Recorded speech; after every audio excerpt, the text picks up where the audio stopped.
It's one of the timeless children. I'm about to butcher them. What a run. Do you like my R's and W's? I'm like Jonathan Ross, aren't I? What a wrong turning in Doctor Who history this was.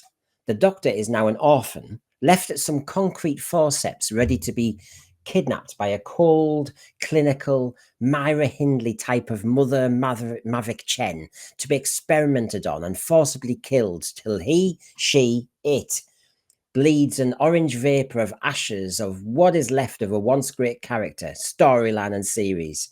Yes, we're talking about the timeless children. We felt it was no good always referencing it loosely. Let us take a strong tablet and, like Leela facing the steamer in the Sunmakers, enter into hell itself, Chibnall's own manic matrix of non-narrative and info dumps and exposition on steroids, and review, oh yes, review the timeless children. This is what my panel, objective, reasonable and fair, we have the sense for you after all, thought of it. Have a nurse with you. Did the Doctor Who franchise, need an origin story? No. Never. No. Never did. Never needed. I mean, if you want to know the answer to that question, I think the title of the show is kind of gives you the answer. To be fair, that's very true.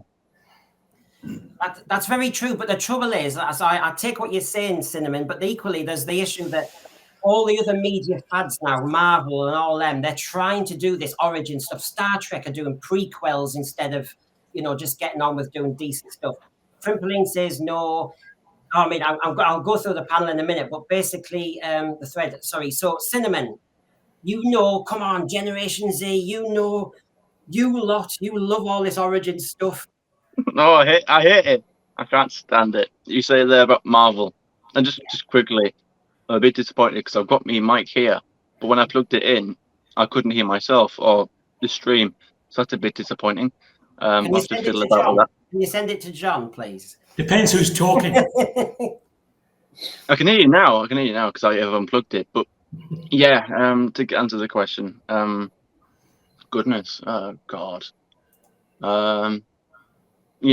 shows like Marvel, Star Trek, they can do.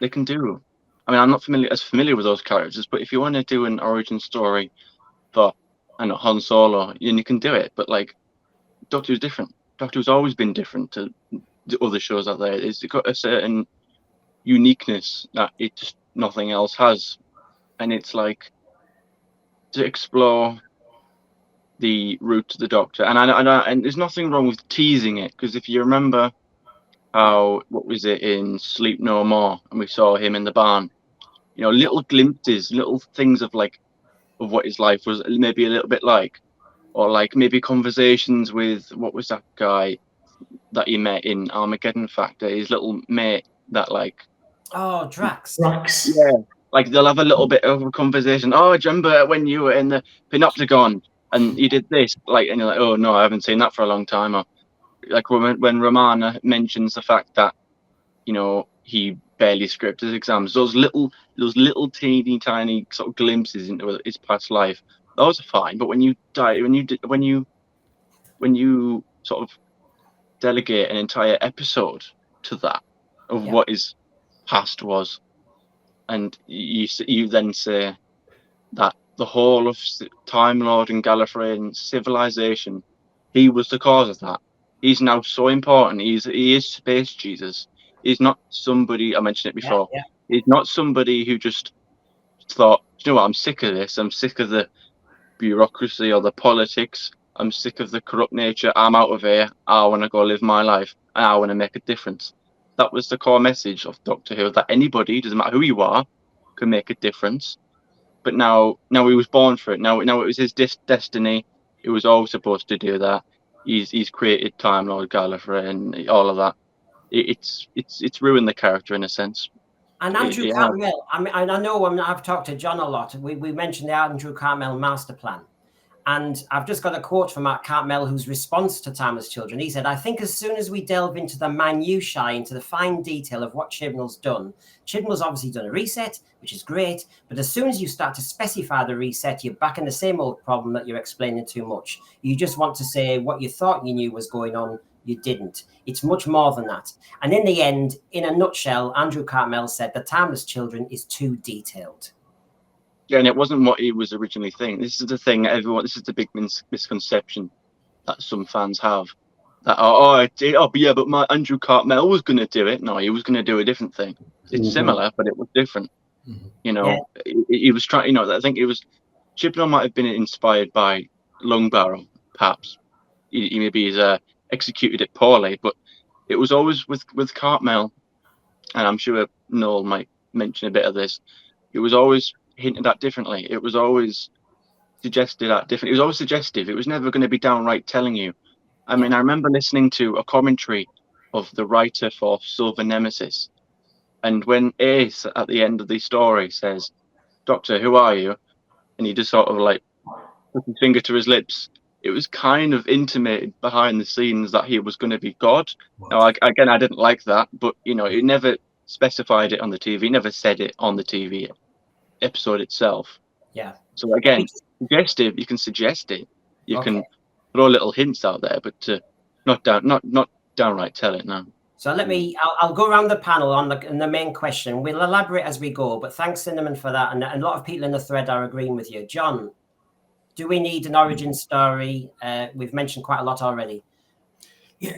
If you want to make Doctor Who like every other franchise out there, then yeah, have an origin story. But the whole purpose behind Doctor Who, it's not like every other franchise out there. It wasn't even a franchise until someone called it such. It was just an institution, something that we grew up with and was always there. And we're constantly told by people who love the program, who run the program, about the ultimate flexibility of its format. It can do anything, be any genre, go anywhere, do anything. So why you would need or feel the need to go down this sort of path strikes me as odd, because the potential for the series is limitless. So there's no real requirement to sort of do this. It really is an act of desperation. And I believe this particular segment, and we'll go into the weeds of it later on, was desperation on Chibnall's part. He had to make something stick. He had to have legacy. And he found that in the whole Timeless Children arc. But if you stopped, thought, and had a look at it, as has already been said, the clue is in the program's name, Doctor Who. There's a mystery about this person. We have teased over the years. We've eventually found out he was a Time Lord from Gallifrey who left the planet because he got bored with the lifestyle. And then little bits and pieces were added. That's enough backstory. That's all we need to know. And if the format truly is as flexible as Chris Chibnall, Russell Davis, Stephen Moffat, and others have told us, then there is absolutely no reason to get so exhausted that you have to go into the roots of the program and start fiddling around with them. That's the act of a desperate showrunner, and that was Chris Chibnall, who, by the way, is a hack. I may well have mentioned that in passing. Occasionally. It's good to get it out there, just in case anyone's forgot. Oh, sorry. Two Timeless Children going past. Hold on. There's one. Yes, right. There's one. Hold on. There's another one. Are they dead or alive, though? I'm going to do some gene splicing on them. Hold on. Let me just, there you go. Because I'm a caring puppeteer. Is Barbara Flynn there savaging them as they go around? Well, they've got whole life in them today. I don't know. There's something going wrong with them. So, yeah, basically, I'll gene splice them because I need to find out the essence of a good YouTube show. And at the moment, I don't know. So I'll have to gene splice them and find out. Always good to torture children. Yeah. Michelle, your thoughts, and then I'll move to Noel. No, we don't need to know the origin story of Doctor Who, and I think the other panelists have said that really well, John and Cinnamon. But also another thing to add on: if you're going to do an origin story, it has to be really good. It has to pay off. And this episode, The Timeless Children, did not pay off. It was not a good story. It was not well constructed.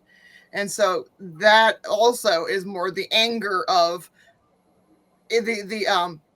of something not paying off. The Ascension of the Cyberman, the episode that came beforehand, because it was a two-parter, so I subjected myself to both of those episodes. The Ascension of the Cyberman was a much better story. She actually, the 13th Doctor actually felt like the Doctor. She had commanding, she had presence. And then the minute it goes into Gallifrey, it all goes downhill. Very classic Chibnall, where he sets it up, but he doesn't deliver. No. I'm just reading this here. Yeah. It was better than Night Terrors, but worse than Arachnids in UK. It was worse than Arachnids in UK. Let me just make that clear. The reason why the Timeless Child is actually so despised is because they went into the origins. But you take that out, it's actually not a bad it's not a bad episode. It's just when we get to that point. But this whole thing, do we need extended universe for Doctor Who? Should we be going into the origins of the Doctor? I just think it's lazy. You look at DC and Marvel over the last few years, they've really struggled to keep an audience. So when Chibnall left and RTD came in, I thought, okay, they're making serious moves here. RTD did it before, he could do it again.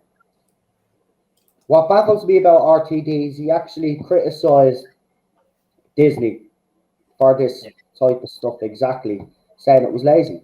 There's actually an article out there from a few years back where he's actually criticising this. He was criticising Loki, I think, at the time. And now he's gone to Disney now, and he's doing the exact same thing now. He wants to extend the Doctor Who universe. Listen, show's called Doctor Who, right? The reason why we've been intrigued with the show for so long is that we don't, even though we watched the program for so long, we still don't know too much about the Doctor, do we, though? We don't. As John said, we've been given little snippets over the years, and that's been enough. Yeah. Been enough.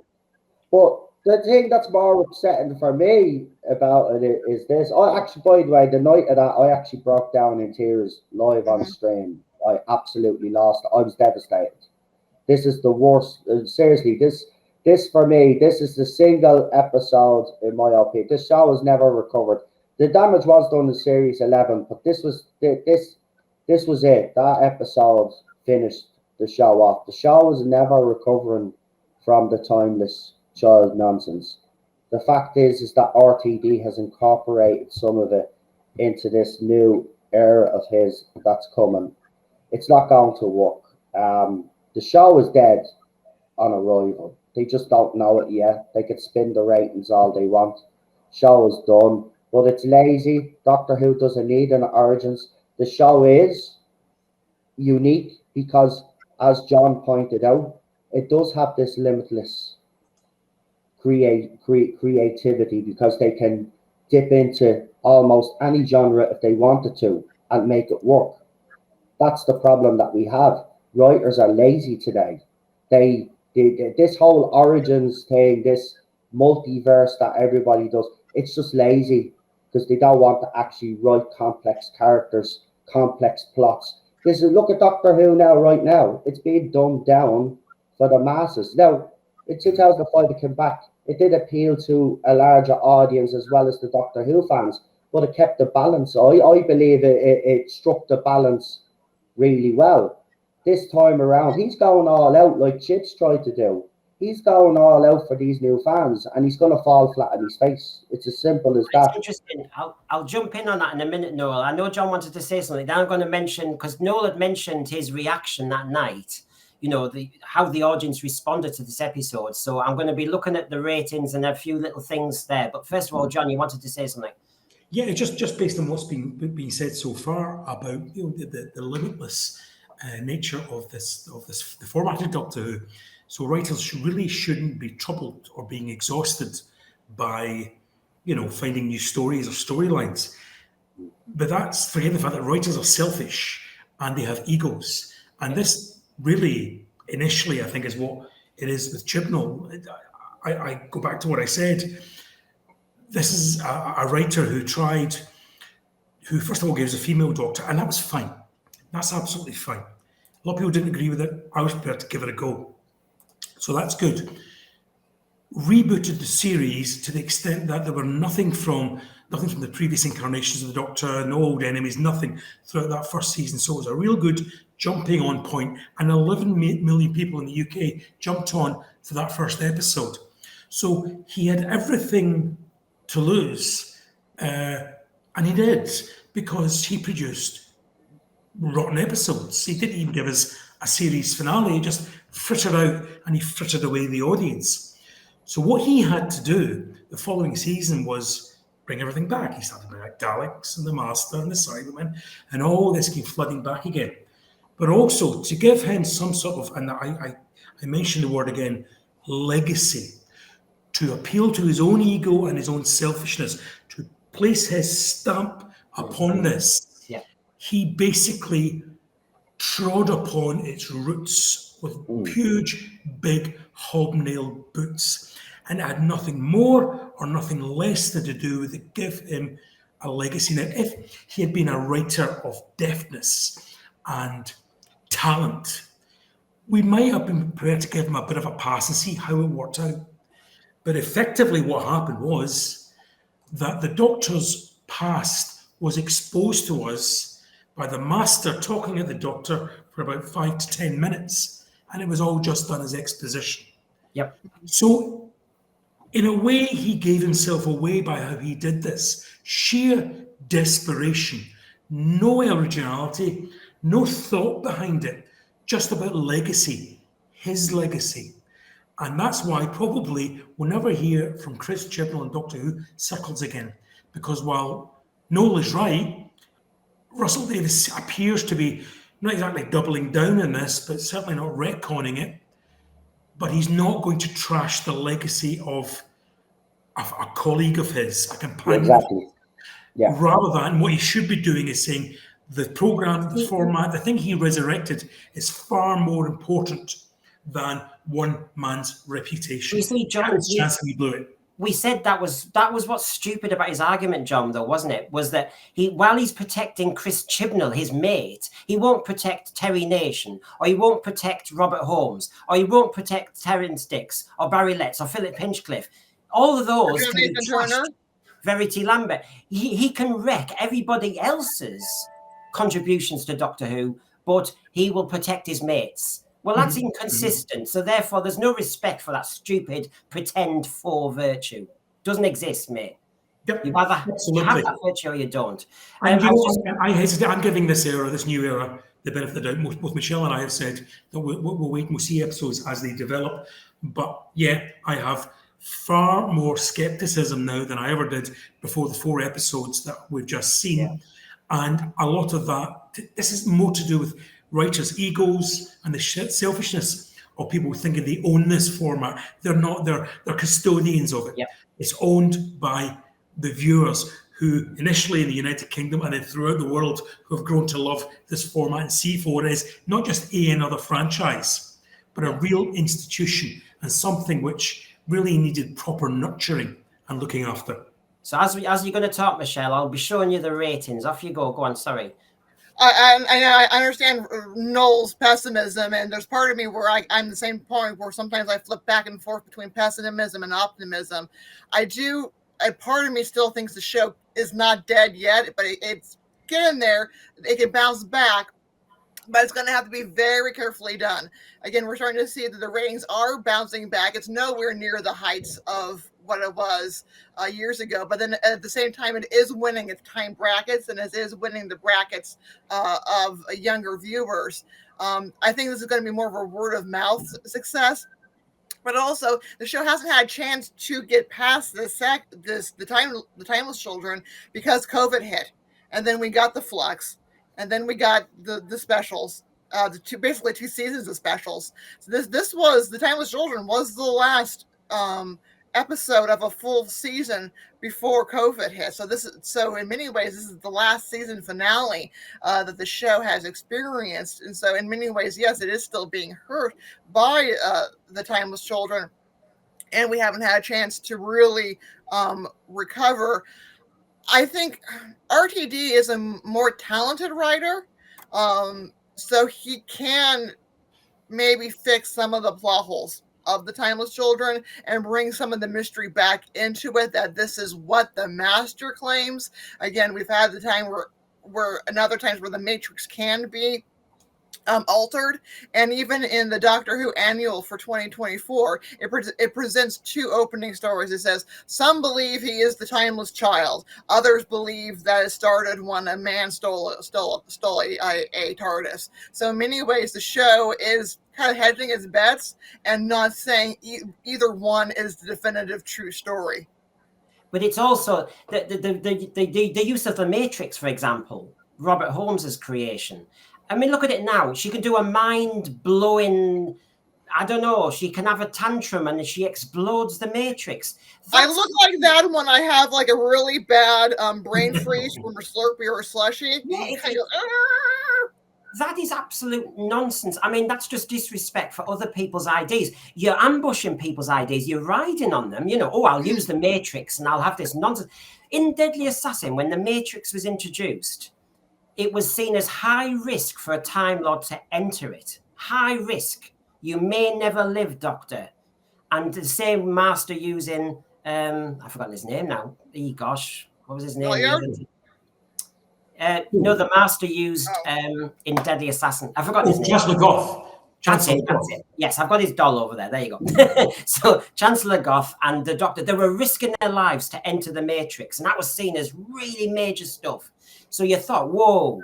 Then when you had the Trial of a Time Lord, you had that custodian, the key to the Matrix. Although if you kick him in the shins or something, you can run in and get in the Matrix then. I understand that. But now to say that you can just creep in and out of the Matrix, I mean, I think you can enter the Matrix as easy as you can get into the UK at the moment. It seems to be that fast you can get in. Honestly, there's no checks or anything. It says, come into the Matrix, go for a ride. It's what I mentioned before, and the modern era has taken away the risk of danger. There is no consequence. There's no risk that the Doctor could die. There's no risk that the companions could die, because when they die in the next episode, they're being brought back. But isn't there, this is indicative of some of the modern problems with writing, is that they can't do danger, and then or to a danger that actually has consequences. A danger is that you may not come out of it fully okay. And can we jump ahead and talk about the ending, about how the Doctor's having all of this emotional information, and next thing we just go off into the next adventure like nothing's ever happened. There is that. I just wanted to finish on the Matrix, and I saw John wanted to come in. On the Matrix point, you know, if you want to be a clever writer, plan it, fit it into context, be consistent, and I might respect you. Simple as that. The other thing with the Matrix being bastardized over time, the other thing they've done is, I thought the whole story about the Matrix was it was the repository of all Time Lord knowledge. It kind of recorded every event in the cosmos. It could cope. It had a really good capacity, I tell you, that computer. And yet apparently Jodie Whittaker's Doctor could just have a headache and it blows it up. Great phrase. Yeah, go on, John. The initial idea of the Matrix was, the repository of all Time Lord knowledge, and it would predict future events so that they could protect themselves against it. It should have seen, for example, it didn't see the assassination of the president, which was the whole premise of what was going on in the Deadly Assassin. I disagree slightly with you, Brendan, because I think the original classic show did rubbish the Matrix itself, because they had a sort of fairy tale door, walking in and out of it, including Bonnie Langford, whereas Tom Baker was physically strapped to a platform and wires attached to him, almost like he was attached to life support. And there was a physical cost to him being in the Matrix and to Goth, because the Master wouldn't release him prior to the burnout, was killed by it. And then, of course, in the Trial of a Time Lord, it becomes a bit fairy tale-ish. And we can give that a free pass because it was written by Robert Holmes. It was his creation. He chose to do that. But yeah, I agree with you entirely about this notion that Jodie having brain freeze and a headache and blows the whole thing up. So in addition to destroying Gallifrey, we've now destroyed the Matrix. But that, again, another consequence of the Timeless Child was a carefully laid sequence of events in New Who where Gallifrey was destroyed, brought back, placed into stasis and out of time by the Doctor at the end of the the day of the Doctor is brought back only to be destroyed again for no other reason but for the fact that they fancied doing it. And it was this will be dramatic and this will get them going again. This is the selfishness of the writer. He just didn't have any agency himself to come up with anything at all new or original or exciting. So he blew what Russell Davies and Stephen Moffat had done in terms of a Time Lord history. And perhaps he was gifted something in terms of, well, we may visit the Time Lords now and again in the little bubble at the edge of the universe. And he chose just to blow it up because it suited him. Awful. And the destruction was seen off screen. It made no purpose, and you felt nothing. You you felt something when Missy gave to the 12th Doctor the wrong coordinates, and he was so distressed he actually slapped the TARDIS, his beloved baby. He slapped the TARDIS.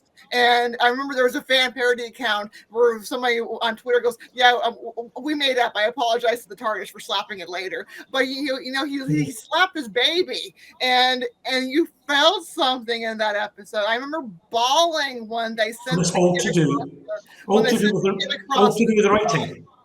Well, can I just kind of, interject for a moment, because, we're running a channel here. Noel knows this pretty well. And so I just need to advertise for a second. So can everybody just be cognizant of this?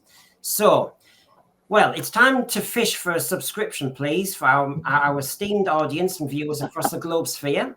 But we at the Sense Sphere, we're above all this scrounging for selfish gain. Cherish the thought.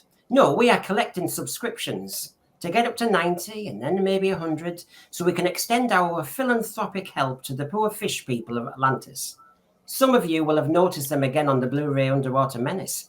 Your subscription gratefully received. Go on, do it now before you forget.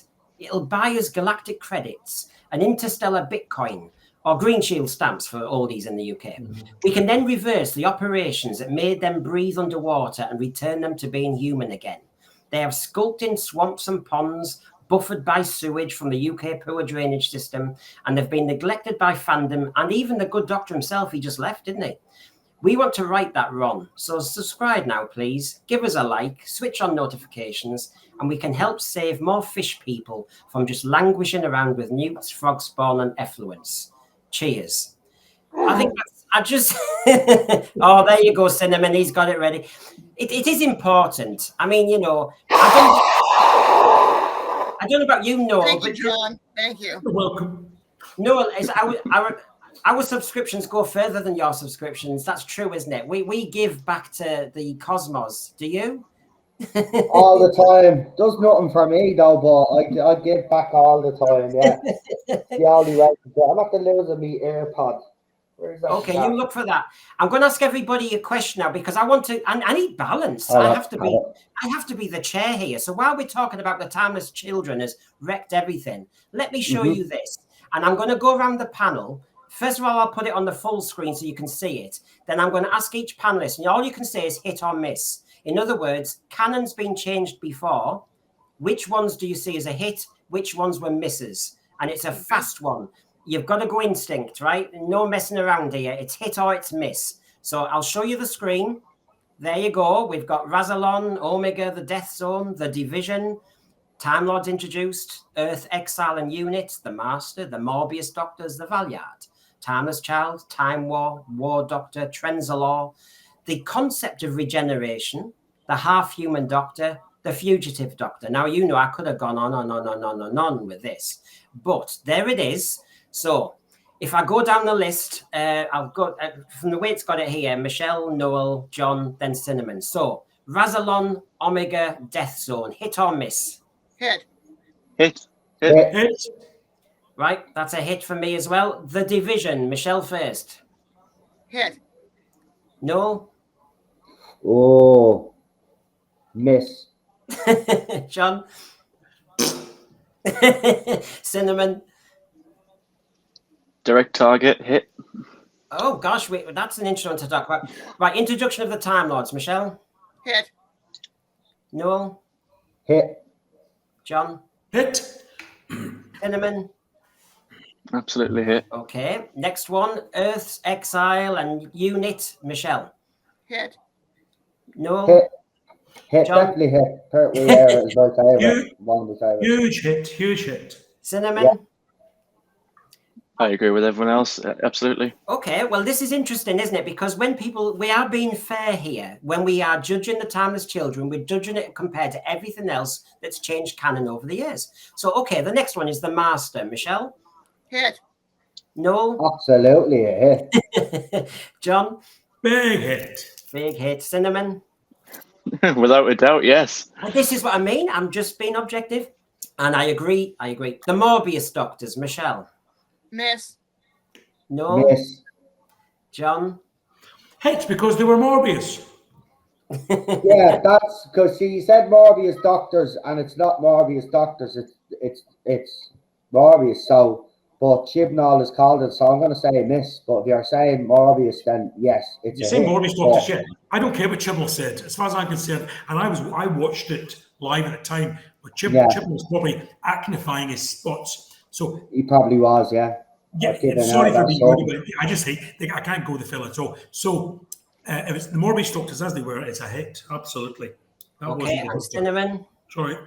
Morbius. I agree with both Noel and John. I agree. I think it's Morbius, but as an idea, it'd just be better to get done with, get in the bin. Yeah, you see, I was hoping it was Morbius when I saw it originally, and of course, then they edited it so nicely and neatly into their blooming Matrix thing, didn't they, the swines? Mm-hmm.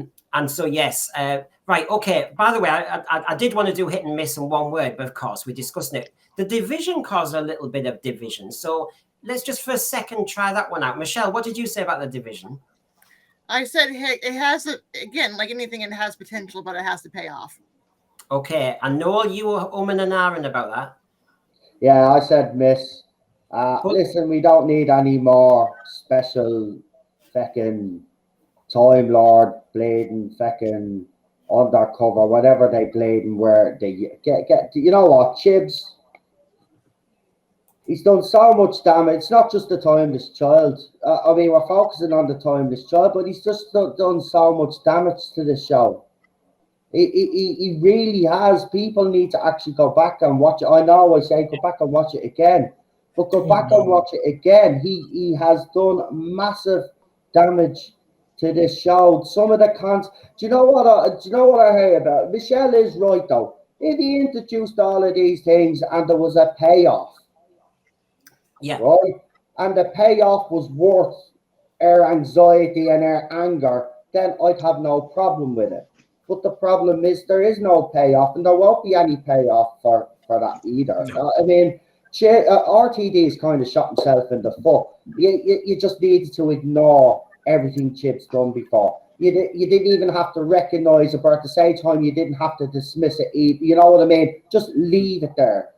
And just softly reboot the show and move on from there. Forget about what happened the last 5 or 6 years. Do you know what? Right? No, because it's not just the time. Can I just say though? These are all just talking about the Timeless Child. Remember, right? It's not just Gallifrey that's destroyed. The whole universe is destroyed as well because of the flux. So how's he going to fix all of that as well? I mean, he's done a lot of damage. He's done a lot of damage to the Time Lords. We got Cyber Lords as well. Remember, you didn't put that on the list. We could have put Cyber Lords. That's a miss. Oh, the Cyber Masters. I've got them coming up though, Noel. Don't worry. I haven't ignored that. I could have gone on forever. I know. Well, you can always say that the show ended with the 12th Doctor because, you know, when he's regenerating, he was kicked out of the TARDIS. I mean, the TARDIS doesn't even like it. Spat out the TARDIS. The TARDIS was smart. That's why the TARDIS threw Jordan Whittaker's Doctor out of the airlock. Get out of there. Noel, did you? I mean, I did force myself to watch The Timeless Children yesterday. Was it yesterday? And I have to say, it's continued since so, and it happened in Wild Blue Yonder, etc. The TARDIS now talks to the Doctor like R2-D2. I mean, for God's sake, this is not what it was, and I don't like that change. But the thing I was going to say to you, Noel, when we were talking about Chibnall wrecking a lot of things and not just in The Timeless Children, I see your point. The thing I also wanted to wonder is, when we had the 60s and 70s and 80s writers, most of them were writers of sci-fi. They weren't fans. And maybe the danger is RTD, Chris Chibnall, and Stephen Moffat were fans first, and so they've gone all, you know, we have a, you know, they're fan pleasuring rather than writing damn good stories. And yeah, of course, Noel, he's going to tinker with everything because it's fun for him. He's a bloody fan, and I think that's the problem, isn't it? He's not a Yeah, good. that's the biggest. Yeah, but I'm a fan, See, and I wouldn't that's think how with I'd anything. like the show to move forward from now on. After this, if it survives this era, we need to bring in people that are not fans, for one thing, and we need to bring in sci-fi writers. Remember, you know, when Doctor Who's described today, right? It's a drama. There's no mention of sci-fi anymore, right? It's drama. It's this, that, and the other. But sci-fi is never brought into the equation. Doctor Who's it's Doctor Who can do horror. Doctor Who does sci-fi. It needs to go back to its origins. Listen, Doctor Who is not. Look, this show worked without money, right? He has Disney money, right? He doesn't even need all that money, right? If he just concentrated on writing, developing great characters, right, and giving us excellent stories, forget about the budget. Doctor Who fans don't give a crap about the budget. We don't care how the show looks, right? Because you look through even RTD's era now, you go back and watch how badly that's aged. But I think that gives it a charm now, right? Because Doctor Who has always had that. It's never had the big budget. Now it has this big, amazing budget, and people think because it has a big budget, it's going to improve. No, it doesn't improve. See, look, the RTD, right? When he writes things like Years and Years and It's a Sin, they're things that are close to his heart. So he's not going to mess around with them, right? I'm not saying that RTD isn't a fan of Doctor Who, but he's not a fan like us, because even I wouldn't as a fan. If I was right, there's no way I would do things that would upset fans, because I know it'd upset me. But he's doing it just because remember his interview just before the Davros Gate thing came out and all the other stuff came out. He says, "Oh, I can't wait to see the audience reaction to some of the things that I've done, because this opens everything wide open." He knows exactly what he's doing it for. He's only doing it for a reaction. He's not doing it because there's something worthwhile, meaningful down the road. This is all just to get a reaction. He said that Doctor Who fans would get angry. He wants us to get angry, like. So as soon as they want you to get angry, then no, it's not about getting us angry. As a Doctor Who fan, all I demand is well-written sci-fi. I'm not asking for much, right? I'm asking for the characters to be developed, and I want some good stories that keep me interested and engaged while watching the show. We haven't had that under Chris Chibnall, and the specials that RTD has released so far, I've got to be honest with you, I was expecting a lot more from him, and he has not blown me away, right? So as far as I'm concerned, I will give him a go. Like John said, John is right. You have to give this a go. You can't just, not. You have to, So I'll go in, I'll give it 3 episodes, because by 3 episodes, you will know how good or bad it was, because you knew by series 11, you knew by series 12, and you knew by series 13. If this has any hope, the first 3 episodes have to be stellar. John, I'm going to bring you in, don't worry, but I just wanted to join the dots slightly there. There is a quotation, and he said that when he took over, he'd planned everything, Chibnall, and he said we had a female doctor, and when he saw the reaction to that, he thought, well, gosh, what they're going to think when they see all my IDs for the Timeless Child. But he still carried on. Now, John, go over to you. I don't think he was that far advanced at all. I think he made those decisions almost on the hoof. Though the mention of Timeless Child in the Ghost Monument was to me a throwaway comment, and it was fans who fueled that. The whole Thasman thing, again, fueled by fans. He was very reactive, not proactive. Spending too much time on social media looking at the reactions to some of the things he put out there. This was a man, as I say, in search of a legacy, rather than concentrating on writing good stuff. Interestingly, the big thing about Doctor Who over the years, Doctor Who was a cheaply made show.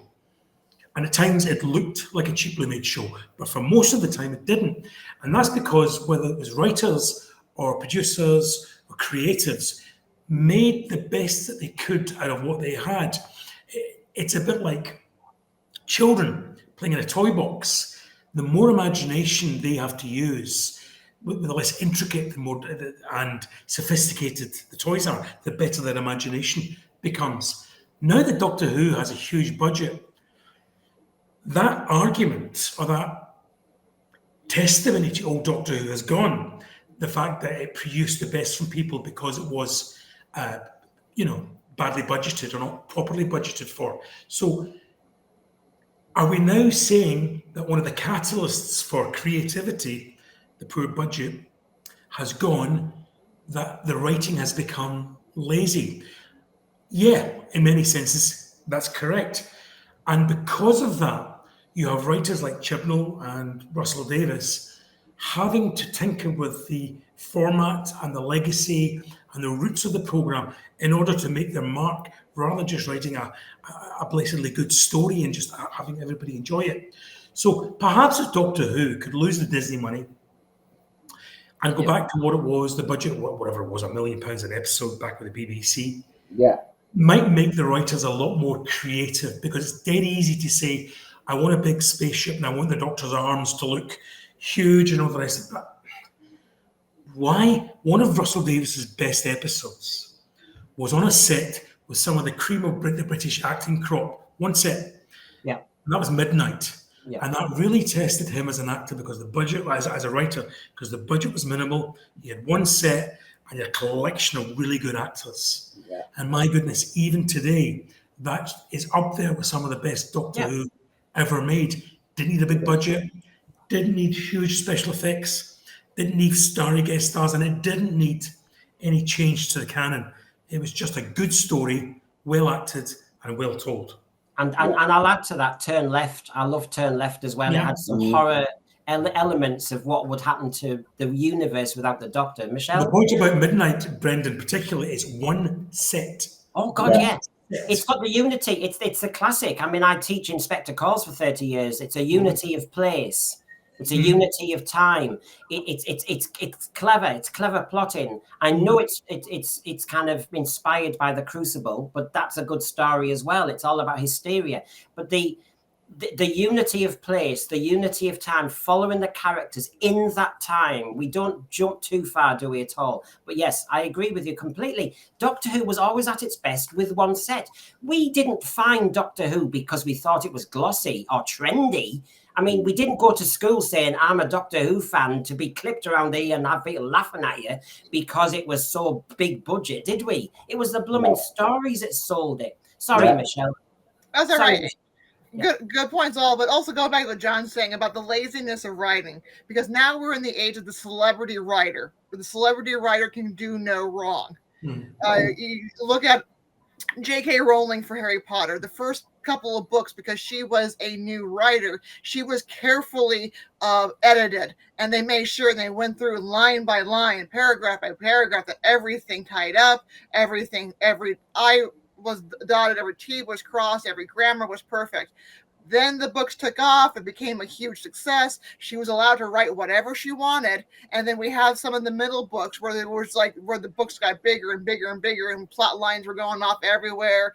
Order of the Phoenix was a completely sloppy book and drove a lot of people away from reading the books because she could do no wrong. And we're seeing this with RTD and some of the writers. They're the celebrity writers. They can do no wrong, but they don't have an editor behind them, going behind every single one like they did in the classic era, and cleaning up and perfecting and making sure that everything went perfect for the storyline.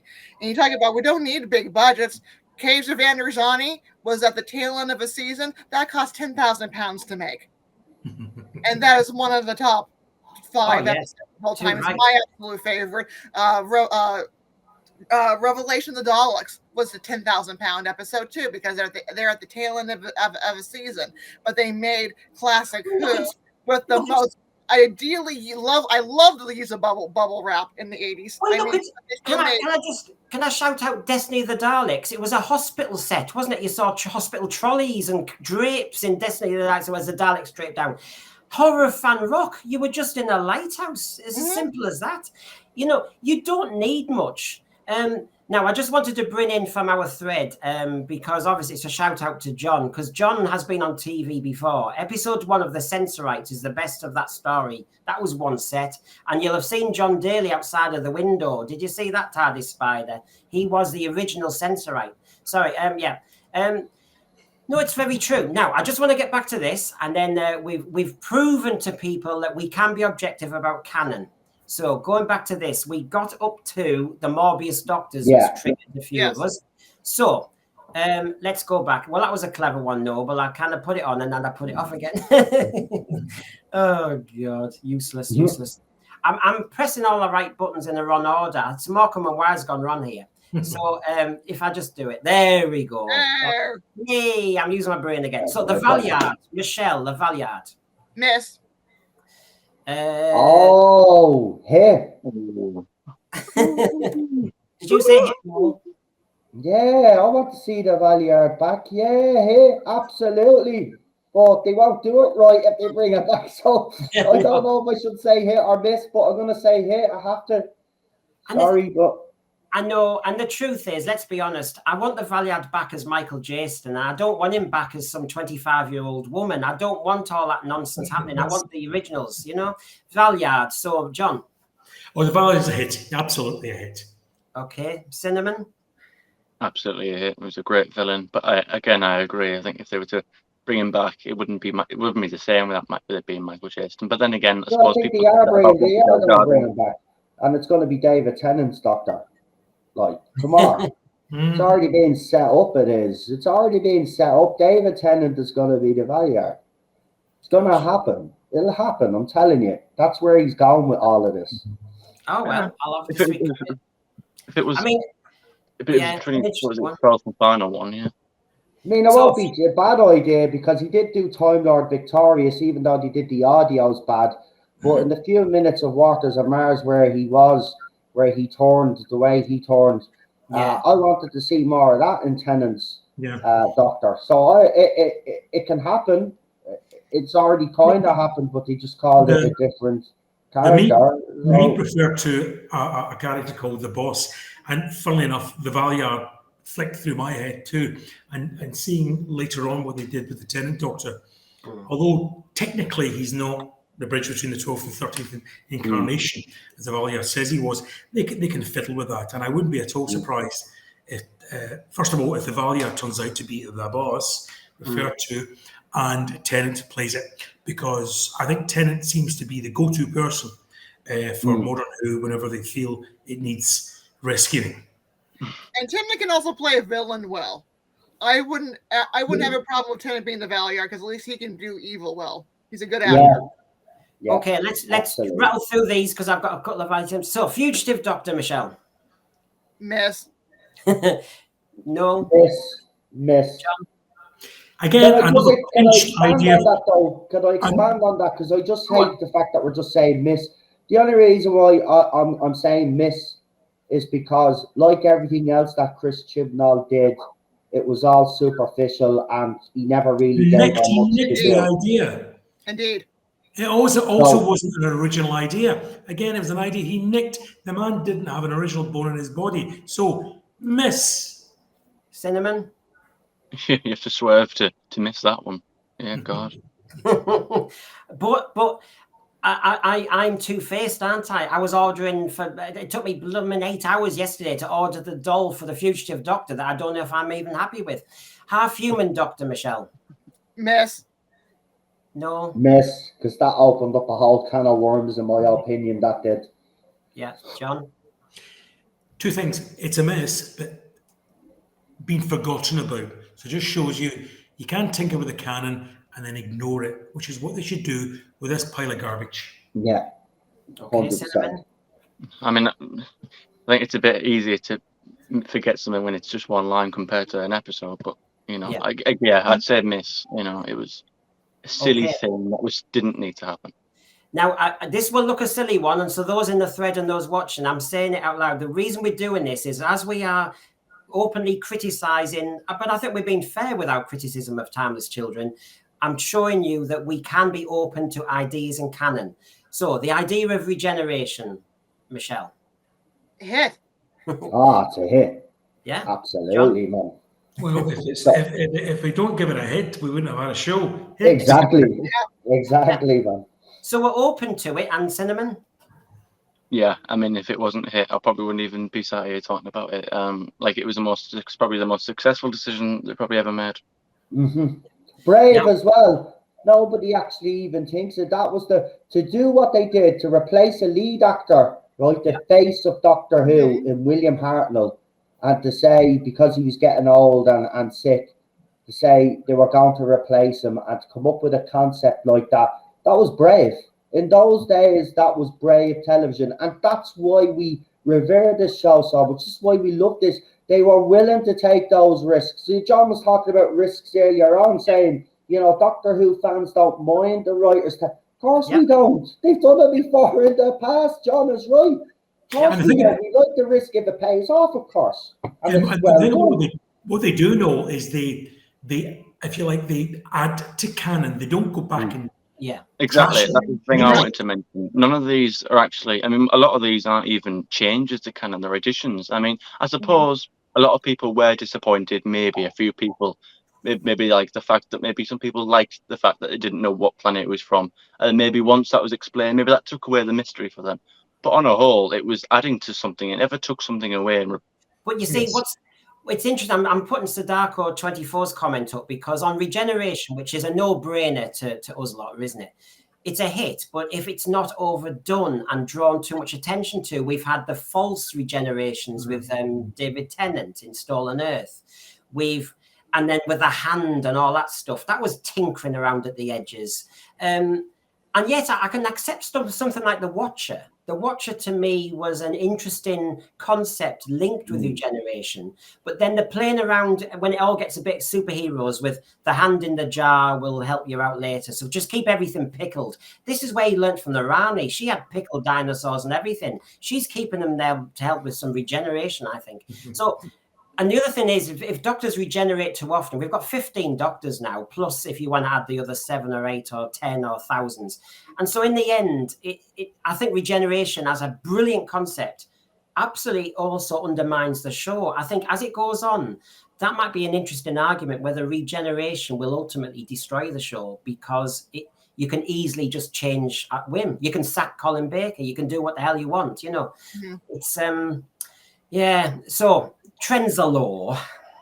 Michelle? Miss. No? Oh, see, because I kind of like some elements of this. I'm going to say hit. John? Miss. A lot of garbage. Okay. Cinnamon? Hit for me. Okay, so that's a split across us, and I'm putting you under pressure, and I'm in the middle there. I'm not sure. The War Doctor, Michelle. I'm half and half. I understand why they had to do it because of casting issues. The idea, it's kind of like for me, it's a hit/miss. Okay, no. No, it's a miss for me. Even though I like John Hurt, it should have been Christopher Eccleston. So for me, and the whole Time War as well, that's going to be a miss as well. I'll just jump in there because those two are connected. Yeah. So the War Doctor and the Time War for me are both misses because, you know, when RTD, obviously, when he came back, you know, he didn't want to make, and then he brought up the whole concept of the Time War. And then I think that's where most of the issues with New Who actually started with that idea. So I'm going to say miss on both. Okay, Cinnamon, you might as well hit the both of them. Cinnamon, what would you say? Fine with both of them. John, obviously I didn't ask you about the Time War. The War Doctor. Yeah, oh, go on, sorry. Yeah, I jumped around there. Yeah, War Doctor and Time War War. Doctor, see, I'm with Michelle here. The War Doctor was an invention born of necessity because they couldn't get Eccleston to make a proper 3 New Who Doctors. Yeah. And the BBC put pressure on Stephen Moffat to do some starry casting, although Moffat's original intention was to invite Paul McGann, which would have been the better idea, but it didn't happen. So given the fact it was born of necessity, I'll give it a miss. I'll give it a pass rather, and say it was a hit because John Hurt, just to have John Hurt appear in Doctor Who was wonderful. No, that was amazing. I did mention, You know, Yeah, he was amazing, but should have been Christopher Eccleston or Paul McGann, as John said. It should. Yeah, It should okay. McGann really should have had that part. In the Yeah. absence of Eccleston, it should have gone to McGann. But I can't blame the showrunner for that. That was a decision I think forced on him by his bosses at the BBC. And he Right. made the best out of that. He made the best out of being forced into a bad position.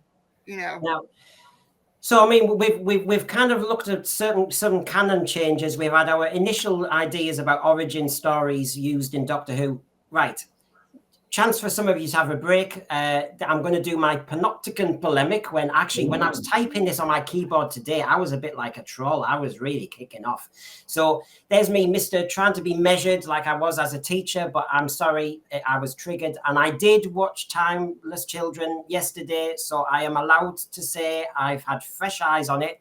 So if everybody on the panel for a second, you know, it's a timeout, it's a toilet stop. It's on for 6 minutes. But anyway, I will show everybody what I thought of the Timeless Children. Then I'll ask all you. And it's open season. You can kick off and go anywhere with it. I'm not going to dominate. You shouldn't have said that. You shouldn't have said that. You have to put me on the leash. Because this actually, no, because I just have to give context to our listeners. This episode, this Timeless Child, that whole thing absolutely destroyed me as a Doctor Who. I was heartbroken after this. Seriously, I went on stream. I was perfectly fine at the start. I watched that And stream. as soon as I started talking about it, I broke down. I physically broke down. There's no redeeming. Look at this. You can revise this all you want, right? In my mind, this will always be the defining moment that killed Doctor Who. So nothing's going to change my mind about that. That whole thing, you kidnap a child, you bring it back to Gallifrey, you torture it, you murder that child, you abuse that child, and that's what he wants us to know as the origins of our beloved character. No, sorry. Timeless Child. No. I know you experiment with these little poor kids. I know it's terrible. Can I just say, no, what you're saying is interesting. We'll come back to it because obviously, and you can talk about your stream and that episode. So, because I haven't seen that, so I need to look that up and on your actual response to it. So it's got 7.5 to 7,000 views or something because the other side got a wind of it and then they used it against me. You were saying, oh, look at this grown man crying over Doctor Who. So they used it against me, but they got me 7,000 views or something, so I don't really care. What's the bid? The fact of the matter was, I was not going to hide my emotion that night. And that's the thing that these fans will never get. We're emotionally attached to this show. It's not just a TV show to some of us. We've grown up with this. Part of our childhood and my adulthood now. And look, for me, that's the effort. They should never have given him the job. Hack. John called him a hack earlier. That's being polite. What we'll do, Noel, is he's a hack. The reason, Noel, you'll have got 7,000 views on that one is you were authentic. You were authentic. Now I'm going to try and be authentic in a slightly more rehearsed way as a panopticon polemic. So as I promised you, 5 minutes or so. So everybody, here we go.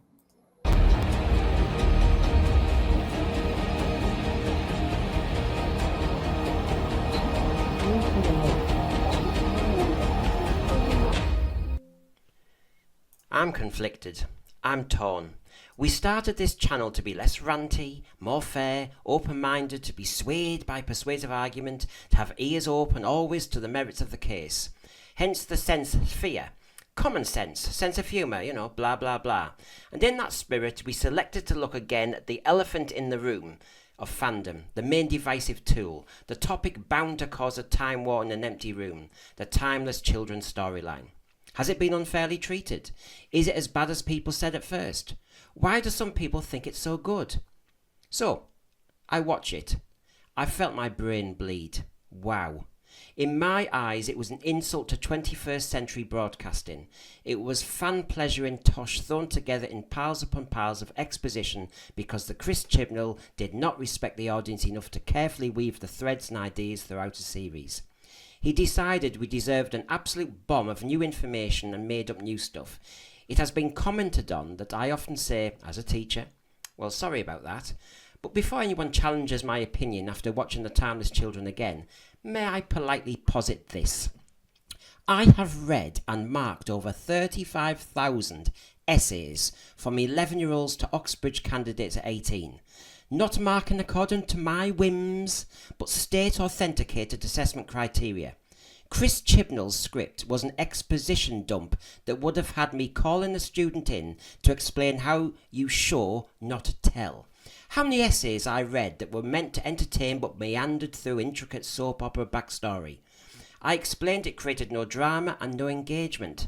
So dumping on me like some vindictive refuse collector or angry farmer with his bank paintballing the bank with excrement out of anger, Chris Chibnall and the BBC felt that I, a loyal, law-abiding licence-free payer and loyal Doctor Who viewer, should accept waffle about cybermasters, the division not existing but intervening, tech-turned gene splicing regeneration into Time Lords instead of trying first to get investment from prospective Sabalom glitzers on the galactic version of Dragon's Den, saying that the Doctor suddenly had a fugitive Doctor working for the division, and 7 previously unmentioned incarnations of children that looked like exotic garbed extras for an episode of Cosmos Casualty.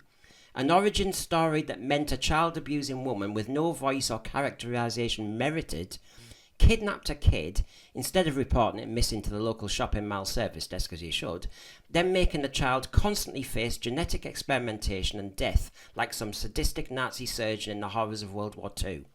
That some Irish geezer called Brendan is linked to the Doctor, but not explained.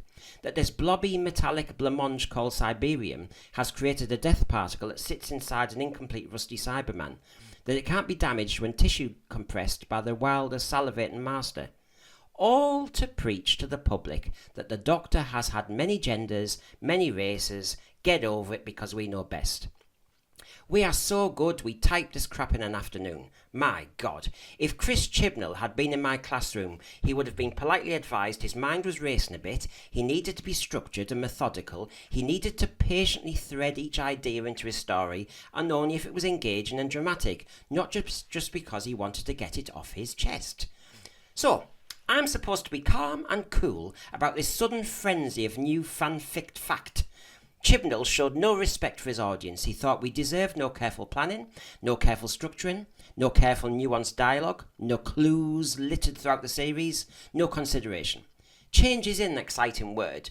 I mean, we've all had managers who change things for the sake of proving they exist, to justify their pay, to prove they existed at all. How was Chris Chibnall's rushed, ill-considered attempt at Andrew Cartmell's master plan any different to those weak, over-promoted, overpaid managers who change things without understanding their workforce or what they're actually in charge of? There was no excuse about the budget. Special effects were cool and impressive. I could overlook the Borg-like marching of the Cybermen and see them as a force. There were 1 or 2 moments of tension, like the companions all dressed in flesh-smeared cybersuits hiding from the merciless Ashad. Canon can change. It should change. Many decent additions have happened over the years, from the invention of regeneration to the Master and the Time Lords as new concepts. But not for change's sake. Not ill-considered change. Not change as a vanity project or ego trip. Not change to ride the crest of the wave of an agenda. Change to make the stories better. Change to make the franchise stronger. Change to make it rip-roaring, edge-of-the-seat, brilliant Doctor Who. Don't lecture me that change has to happen and I get with it or get out of fandom. That in another guise is mansplaining. That in another guise is cancellation culture. That in another guise is being intolerant and arrogant. That in another guise is acting like the bigots and dinosaurs you say you are above. How is telling us to put up or shut up with this eye-bleeding attack on the whole of Doctor Who history any different to those who say, if you don't like it in this country, clear off? How is it any different? Respect your fans, respect the licence payers, respect the franchise you're in charge of. Do not expect that we will blindly sit and watch any old trash. We want to be entertained, surprised, scared, challenged. I could have been up for a bit of tinkering at the edges of the Doctor's history if you had not disrespected my intelligence and time and licence money by throwing all your ideas at me like some massive Bugsy Malone-style splurge gun attack. I gave this episode another chance, willing it to be less amateur, less problematic, but it was a bad idea, poorly implemented, and ultimately deserving of the criticism. Our one big problem now is that your great mate, Russell Davies, wants to run with it, diving down deeper into the foundling idea, which is the bedrock of your origin story, and enjoying the Doctor not conflicted by the time or this time, but having an existential crisis about who he or she is. A bad idea can still be told well in a crafted story. What may seem good ideas can sink and drown if they're launched, their explanation, their introductions are badly planned and executed. The Timeless Children is the best case of this I've seen in Doctor Who. A well-paid BBC executive delivers something that would not pass muster in an English classroom. This is the first story I would rate in our sensory inspection report as in special measures.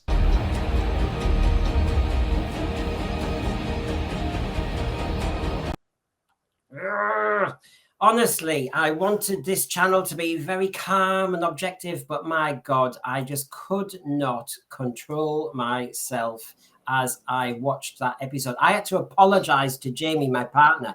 I had to apologize for killing a knight. Anyway, I've said my piece. It's a bit longer than normal. So who wants to join in? Was I wrong?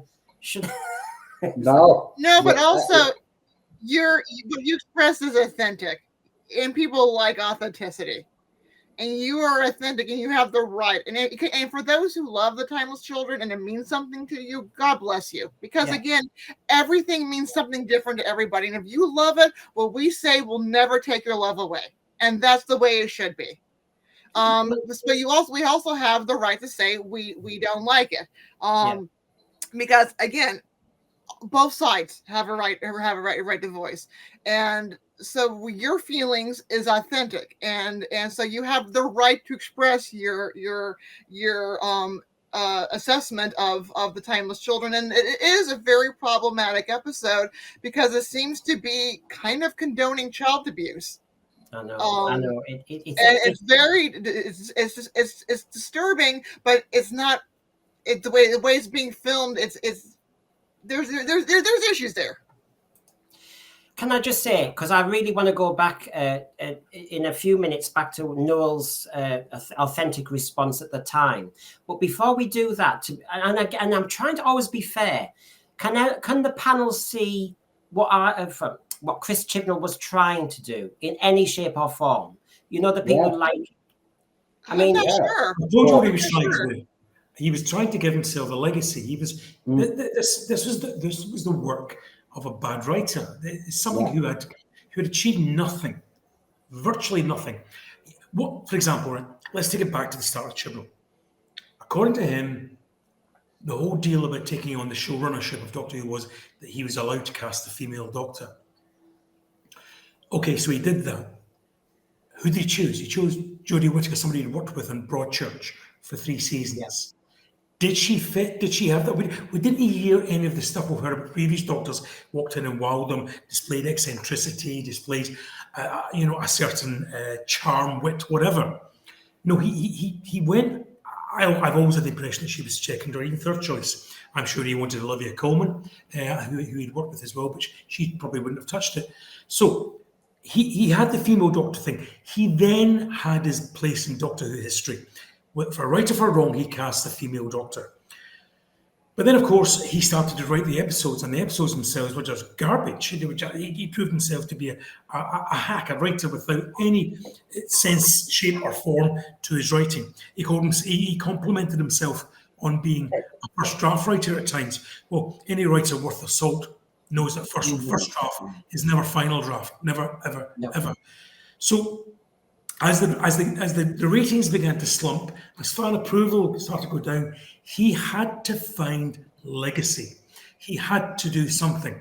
And what did he do? He turned his sights to Generation Z, to the cancel culture lot, to the cancel pigs, I've heard them called recently online, and directed an origin story about the Doctor directly at them, thus giving them not only something to cheer about and cheer him about and give his legacy, but buy into this whole diversity, inclusion and stuff, by making sure that every single iteration of the Doctor prior to that was young, black, brown, yellow, male, female, whatever. I could have forgiven all of that. Absolutely, I could have forgiven it if it had put me at the end of my seat and thought, wow, this was worth it. Because do you know what? He's telling me a sort of story I've never heard before, or never seen before in Doctor Who. But you said it yourself, Brendan. This root and branch, and I say root and branch, taking up and tearing the thing in half and throwing it away, change to Doctor Who was done by one actor talking to another actor and doing an info dump. CRAP. And then what is done to the fandom that we can't have intelligent discussions about it. And that already started in this era to begin with, that you can't have legitimate debate about it without being called a phobe and ist and all of this and telling them to go away and you're not a real fan. It's hurt the fandom the way that we can't have these discussions anymore. The whole thing, but just one final thing, I don't want to go on at length, but I think these people are even more devious than we give them credit for, people like Chibnall, and to a certain extent Russell Davis, because I'm glad you put that picture up, because by making the previous iterations of the Doctor children of colour and of different genders, they're trying to shut off an avenue of complaint for us as fans by making us look like phobes and ists and all the things that Michelle said there, because it puts under the back foot because, oh, why do you dispute that? Would you rather have the Doctor as an elderly, middle-aged white man rather than a black female or an Asian child or whatever? They do that quite deliberately to put you on the back foot, just to disguise what basically is pretty piss-poor writing. Because look, I'm honest. I think I was a decent teacher for 30 years. I was, head of year. I've talked to your pupils; they dispute that. Safeguarding and everything, and I'm not one of those who ranted at work or anything, and I never brought politics into work either. And yet, I have to say, with this episode, I have to question a few things I never thought I would, and it's joining John's point, which is, it felt as though, like than that photograph showing it, the progressive mission creep. And although everything in isolation I'm happy with, I just thought, are you trying to sell me this gender fluid, racially fluid character, to actually say that's the future of the human? You know that every advert on TV now, it's a blended family. You've got a mix of everything. Talking to actors, they've said that they don't, the people they employ the most are not black actors and they're not white actors, Caucasian actors. They are that blended actor who, this is what's going on. And I'm not anti it. What I'm saying is there's something else more than just saying the Doctor could have been a woman or the Doctor could have been this. By doing this tinkering around as if it's dead innocent, that gender fluidity is good, that racial fluidity is good, you are, I think, at danger of doing something you don't mean to, which is saying that there's no cultural distinction, there's no racial distinction, there's no gender distinction. I'm sorry, but the Icelandic people are different to the British people, are different to, and it goes on and on and on. I mean, you just have to watch the athletics. Black athletes are the most successful in the world. Physically different. That's just a fact. You don't find many of a certain continent in the swimming in the Olympics. And we have shared weather, shared cultural experience, shared history, and that makes everybody slightly different, even though we're a human species. And I just find this mission creep going into Doctor Who and various things, while on the surface of the tin looks all right, I just think, what's the message you're selling? That men and women are the same, that gender fluidity's easy. And I think one of the panel, Michelle, I haven't ignored you, don't worry, I can see you. Yeah. But I just wanted to finish this point that one of the panel did say earlier, we've changed, I think it was Cinnamon, that we've changed the Doctor to a space Jesus, where basically, instead of being somebody average at the academy, somebody who's an outsider, we suddenly have somebody who, when she was shouting and arguing with the master in The Timeless Children, she said, I am better than you. I know myself. and I am not scared of myself, and I'm better than you. And to be quite honest, if I put that into the Star Beasts dialogue, it's almost the same blooming thing, where you're kind of saying, in this case, being a woman is better than being a man. And so, sorry, I'm going to stop now and move over to Michelle, but I'm not racist. I'm not sexist. I'm not transphobic. But I just see a kind of mission creep that I think is more dangerous than the writers even consider. Sorry, Michelle. Yeah, I don't care that they changed the Doctor to be a woman. I don't care that they've changed the Doctor to be different ethnicities. But what I find is disturbing in this is the torturing of all of these little kiddos. Yeah. I mean, that is absolutely, to me, disgusting. Pushing it way too far in this episode. I mean, look at some of the way these children, they're great little actors. Look, some of them are absolutely terrified of what's happening to them. Yeah, this is disturbing. This is a family show, and they're justifying or making it okay the torturing of children. But as I said in my polemic, and I'm going to be very concise because I've just had another rant. What I said about this is the gene splicing, the genetic experimentation. I'm sorry, it just took me back to World War II. Are we really saying that the origin stories of the Doctor is some sort of kind of Nazi experimentation on kids for genetic For God's sake, that's where the Khalid started. This shows just how ill thought through and how quickly he got to this. This was nothing, because if this had been planned, I dare say he would have ran it past a whole lot more people, even Russell Davies, Stephen Moffat, if they're as close as they allege that they are, and they would have advised against it, because this shows you how quickly and how, so he jumped on this just to get an answer to the timeless child conundrum that he set up in episode 2 of his own era. I don't believe any of this was in any way thought through properly, because if it had been, and he had a production team behind him who were probably looking at his drafts and saying, oh, hold on, if you and I and everybody else in this panel can spot the similarities to death camp experiments and bad enough on children, then I'm sure that these people who are claiming six-figure salaries should have done the same. So it just points to the absolute freewheeling nature of Chibnall's time in Doctor Who and his absolute and utter desire just to leave a legacy at whatever cost. I know people are going to go. I want to know who the hell his scriptwriter was. People are going to go, Michelle, you didn't have a problem with the goblins eating the babies. We didn't see them eat the babies. It was fantastical. It was almost over the top. It goes back to the fairy tales of the Hansel and the Gretel, and that's fantastical. But in this, we're actually seeing the kids being. There's nothing wrong. There's nothing wrong in the story of threatening the life of a child, or threatening the life of a baby, which was what happened in the church in Ruby Road.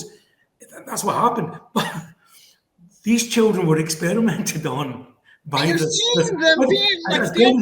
woman who wasn't even characterized. We never got to hear this other motivation.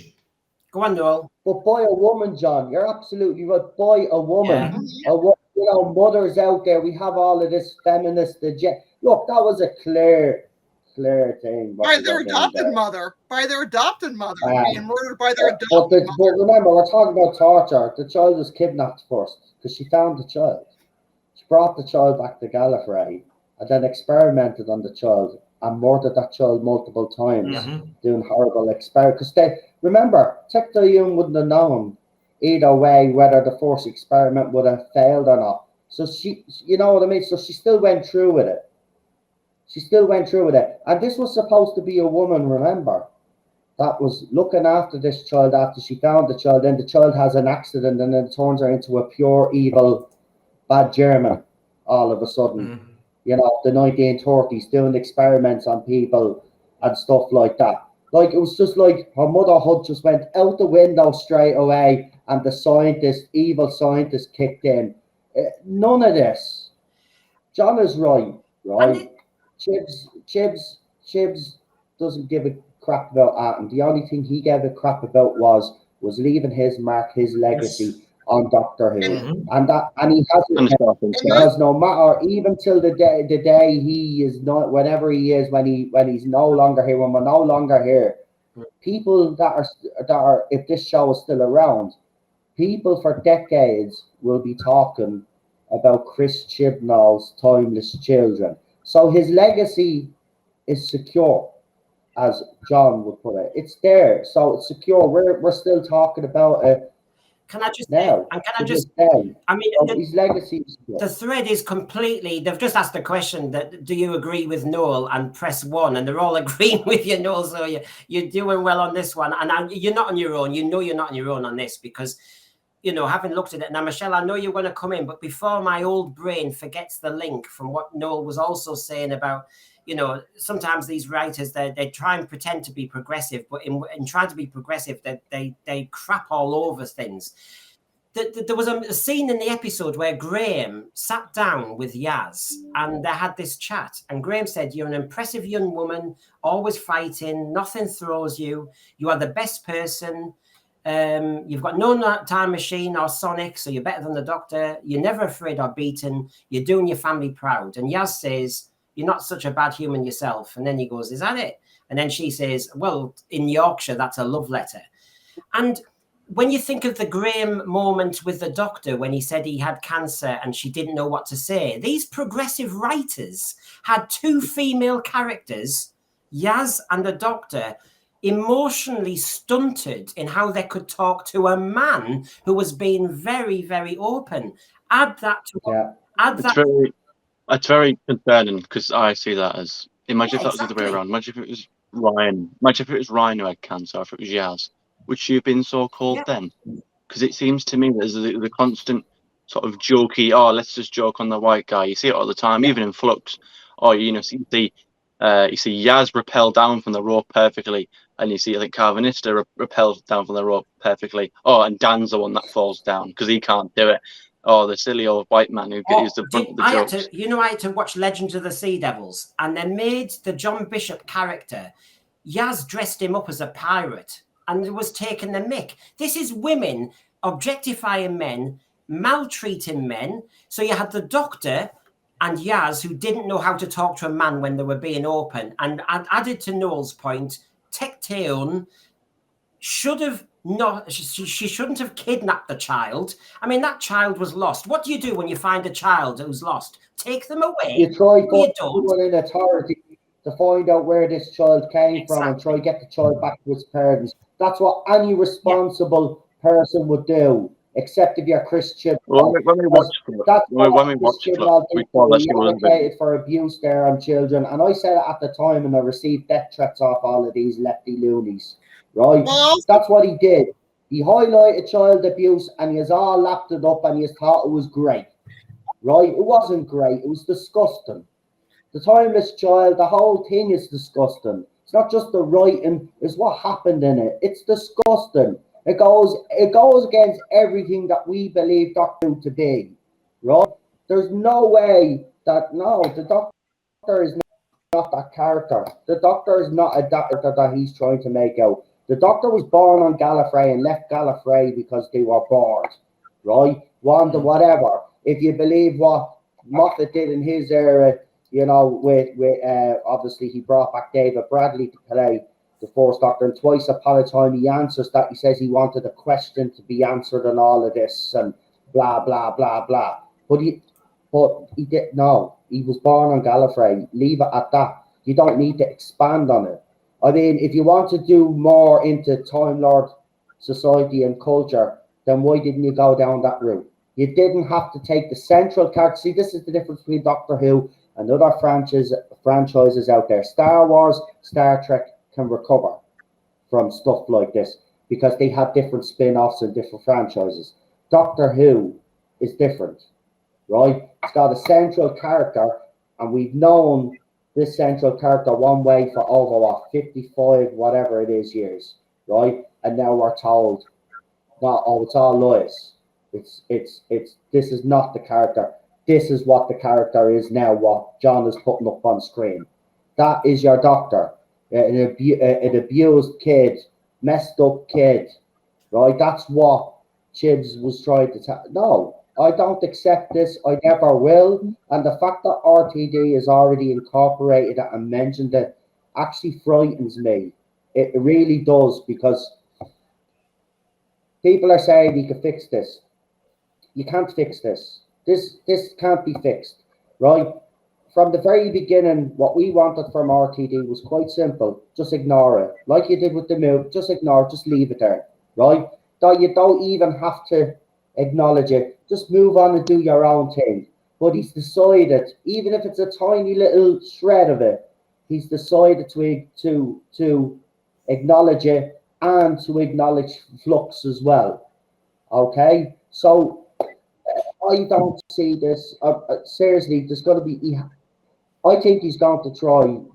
This is my take. I think he's going to try and unravel all of this, and has gotten Chibs's blessing to do it. And I think this is another reason why RTD hasn't come out against something Chibs has done, because I think RTD thinks he can fix this.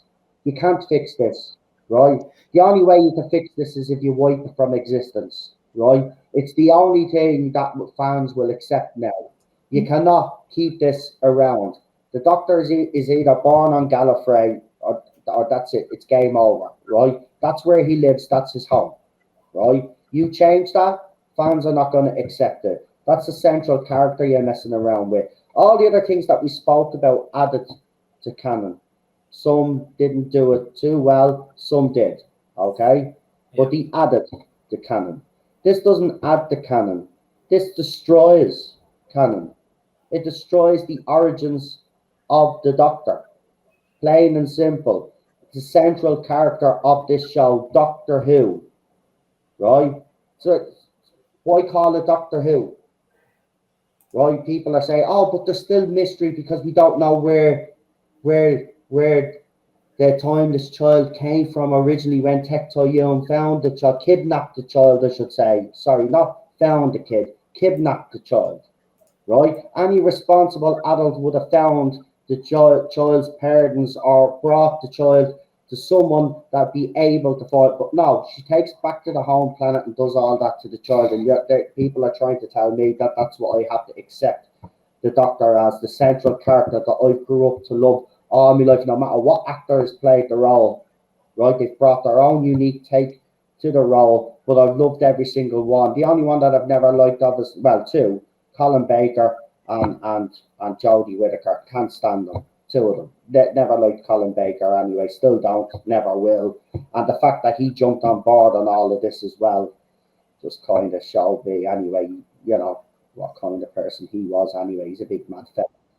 I think he kind of backed up from that It eventually. doesn't matter. No, Like, yeah, he still thinks the Chibnall era is great. I've seen yeah, of course he does. where he's sitting there with McGann Okay. and Peter Davison looking really awkward when he starts praising about how great it is, and McGann and Davison are sitting there looking really awkward.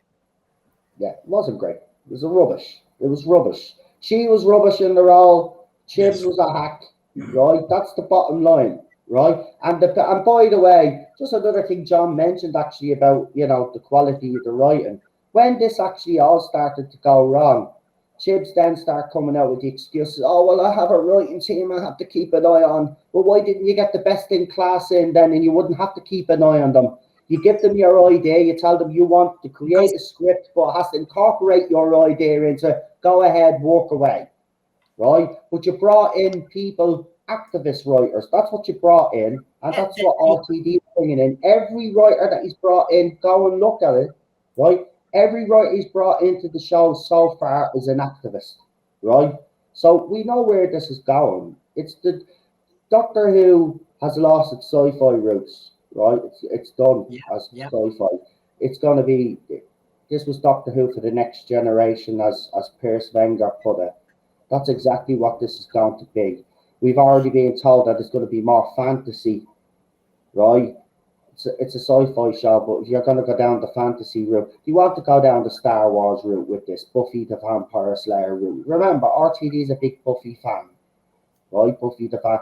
This is the way this is going. This is aimed at all of these kids with the flags and all of this. It's also got an element of Marvel to it. You mentioned it earlier, Noel, and I just wanted to raise this because we've been going on about the Timeless Children and all of canon and Chris Chibnall's writing and now what RTD's doing with it. But equally, I think there's elements. How the hell are you going to retcon this? How are you going to improve on this? And here's one example, everybody, that I'll show you now. The Cyber Masters. The Cybermen have been altered. The Masters destroyed Gallifrey. There's a couple of things I want the panel to talk about here in what the Timeless Children set up. Never mind the origin story itself, but you've got what he's done to the cyber race and what he's done basically to Gallifrey. And I don't know how many times you can keep destroying Gallifrey or hiding Gallifrey before even casual people go, oh, for God's sake.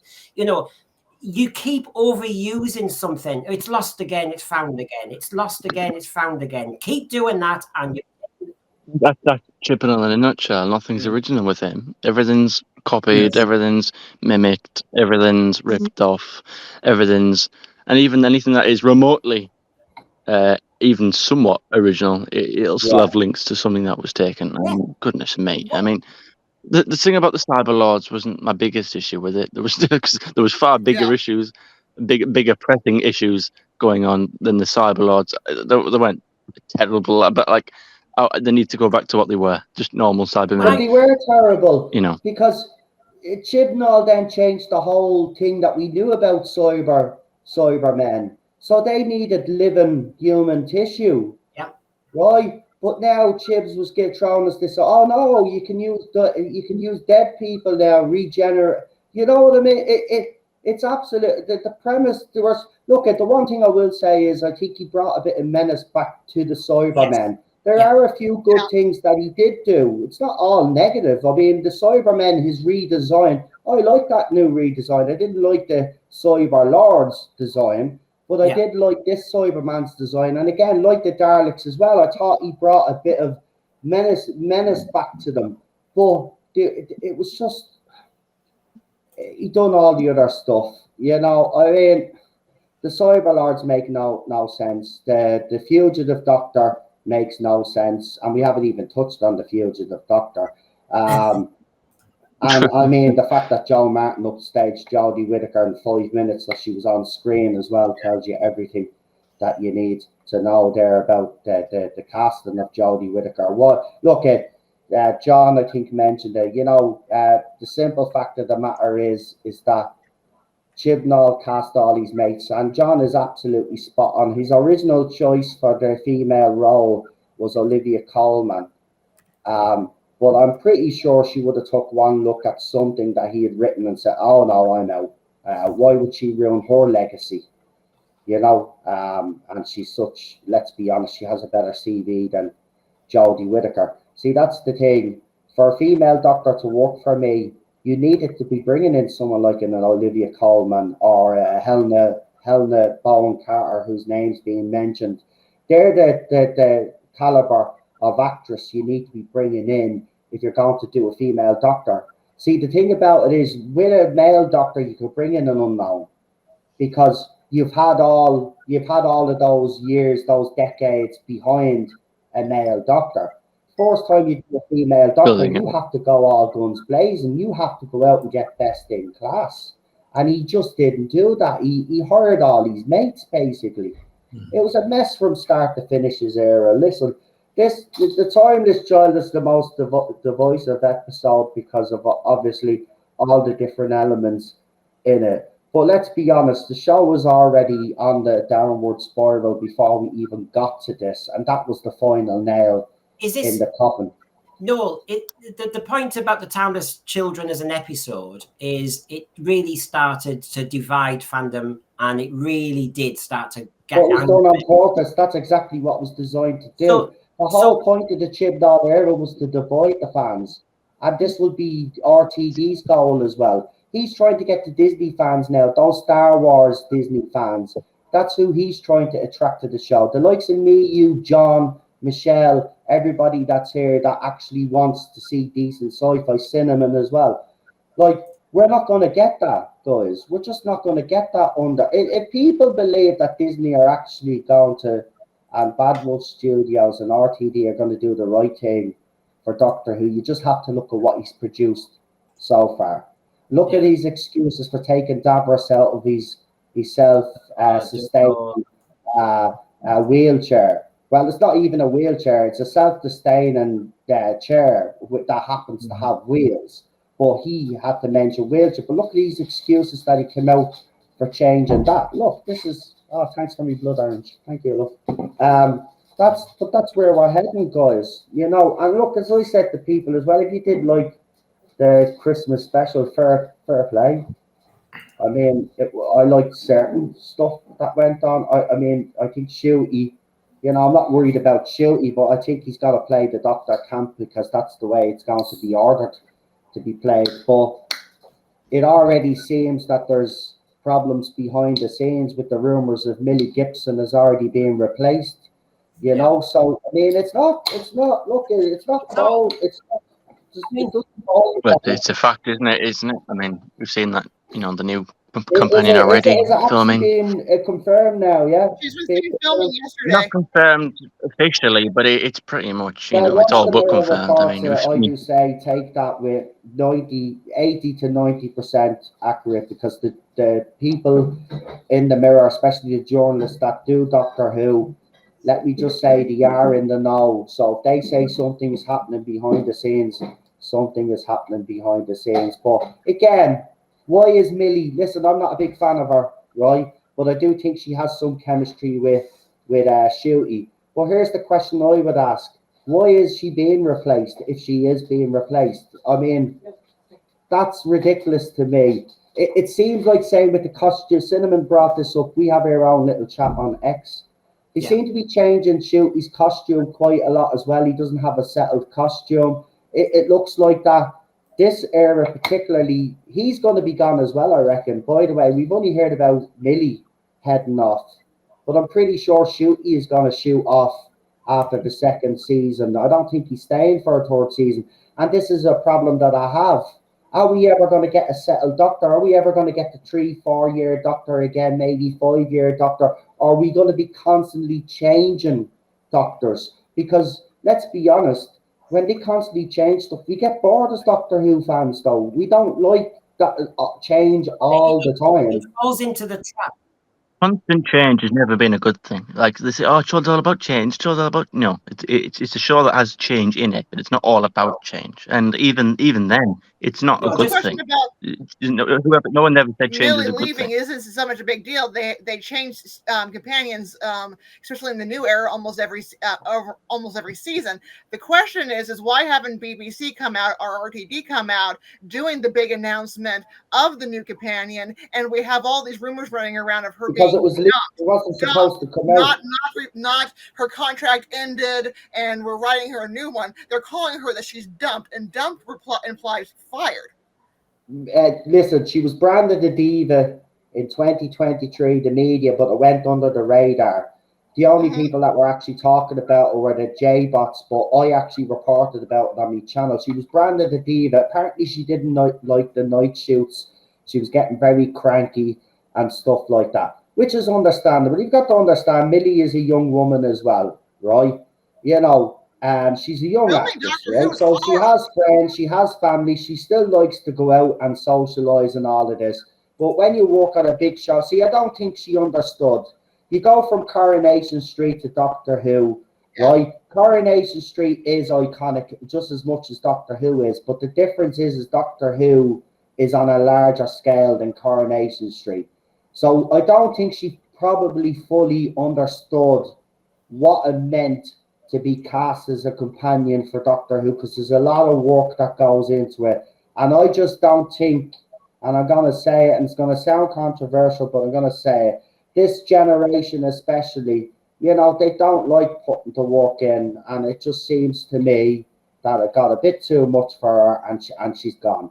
But they all have an opinion. They give interviews. They say this is going to be controversial, blah, blah, blah. John, you've been quiet there for a while now. What are you thinking? Because we've got questions about new companions and whether that's an issue. I put that on our Facebook page as well on a sense sphere. But the other thing is, John, is, you know, while we've talked about the Timeless Children, which was nearly 4 years ago, is this a slow death? Where's the time gone? Is this a slow death for Doctor Who? I mean, we can all be optimistic, and you're one of those who's optimistic. So is Michelle. You tend to try and be hopeful.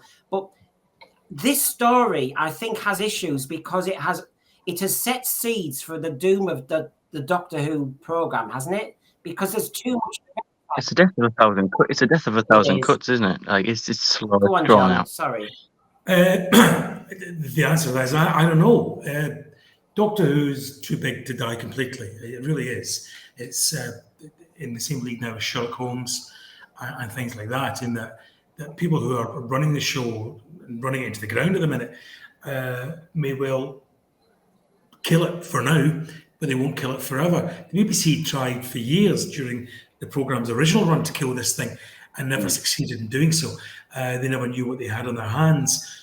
So, yeah, Doctor Who may well be trashed. It may well be finished over the next few years or so, but it will come back. Probably not, maybe in my lifetime, I don't know. But I don't think things like Doctor Who, which as a concept and as an idea is absolutely, forgive the phrase, timeless. It will come back again, and hopefully in the hands of people who will care more for it. I think going back to an original point that was made at the beginning of this is the fact that having fans write for this now. I've never watched Big Finish or read or listened to Big Finish. I don't read original Doctor Who fiction, and I've never bothered with fan fiction. There's a reason for that, because I generally do think that people, as you say, it's fan pleasure. They go into the weeds of something and turn it into something else because they can, not because it's a good thing to do, because they are in control of the toy cupboard and therefore they can move all the parts about and do what they like with it. And years ago, when I was about 12, I had stories set in the Fangdom Lighthouse with Daleks and returning characters and all sorts because I could.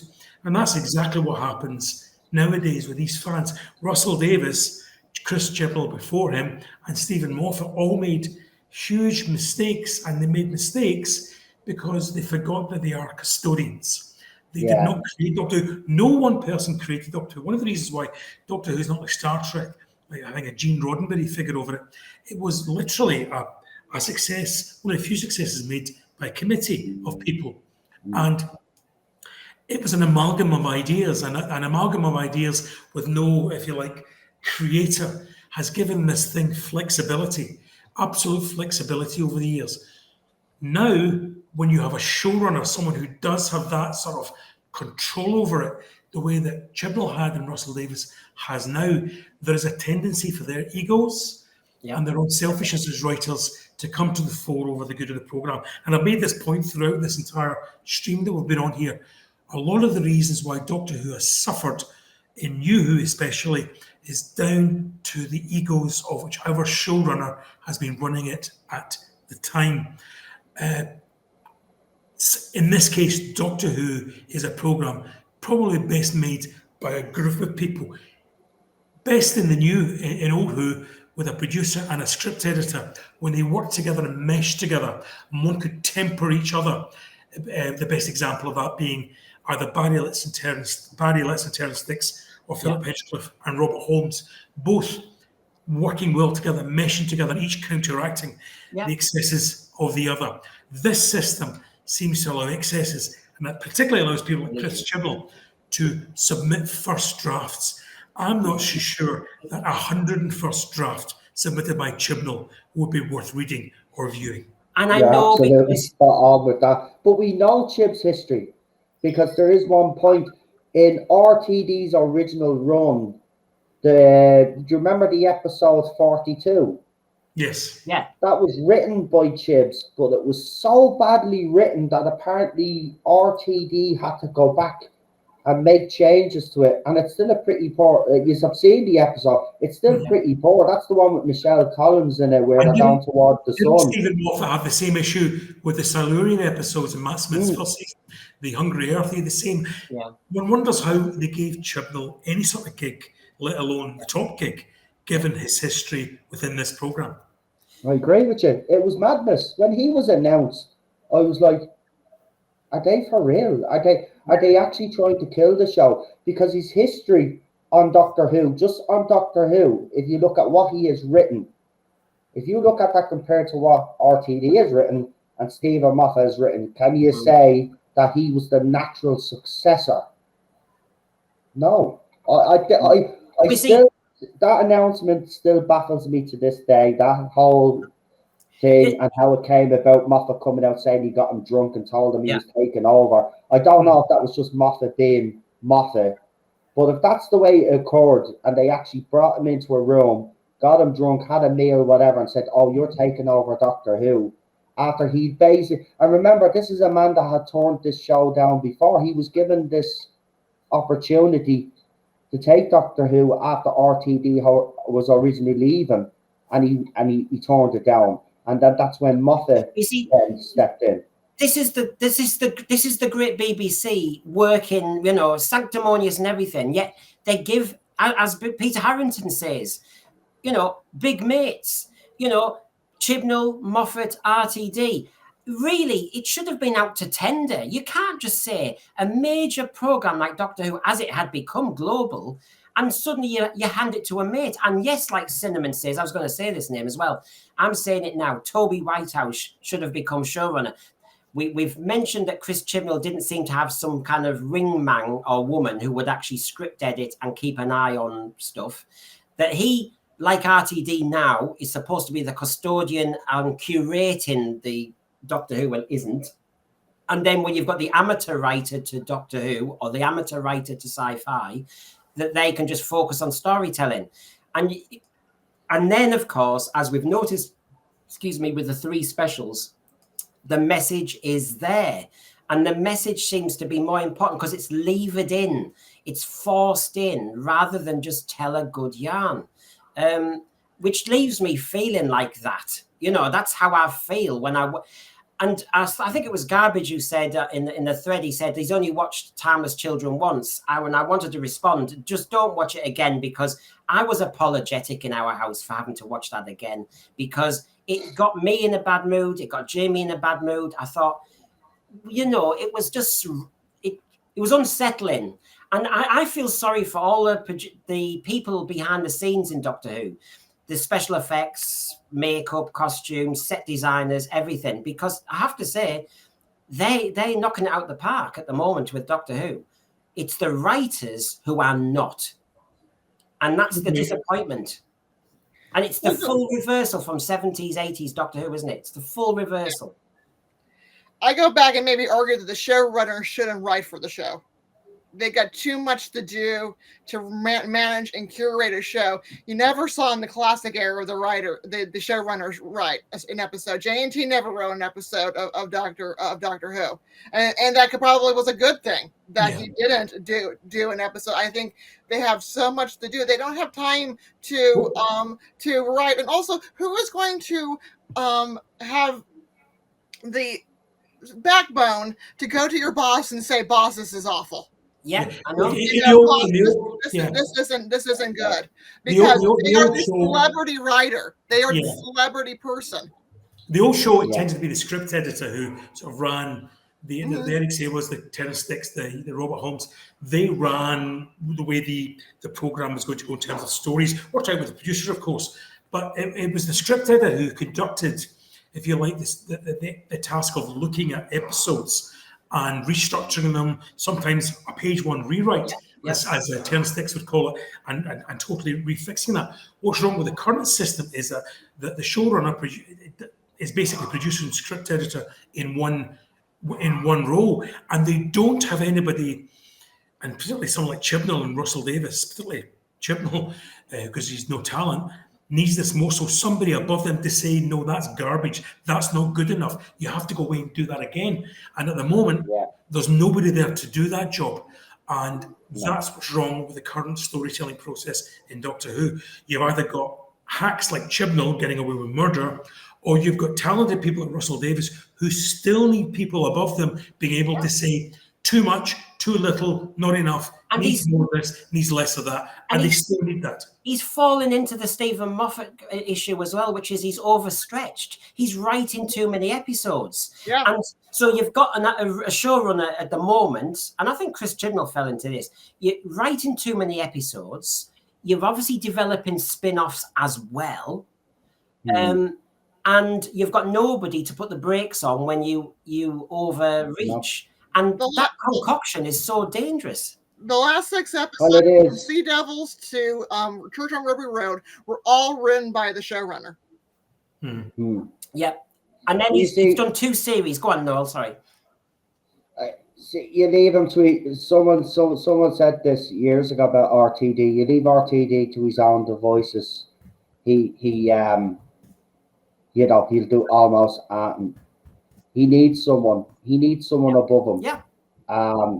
This I agree with Michelle 100%. This whole idea of showrunners, right? And listen, if a showrunner comes in, he has an idea, right? It's his job, in my opinion, to then go out there and find the most talented writers out there to help make his dream become a realization. And then obviously he's there every step of the way, making sure that everything is going the way he wants. But then it gives him more time then, as Michelle said, to focus. Because look, he's going to be focusing on spin-offs as well. I mean, it's even crazy thinking about spin-offs, isn't it? When the main show's future, let's be honest, is kind of up in the air. The fandom is completely divided. Yeah. You know, while, you know, people are saying the ratings are not too bad, I will just point this out, though.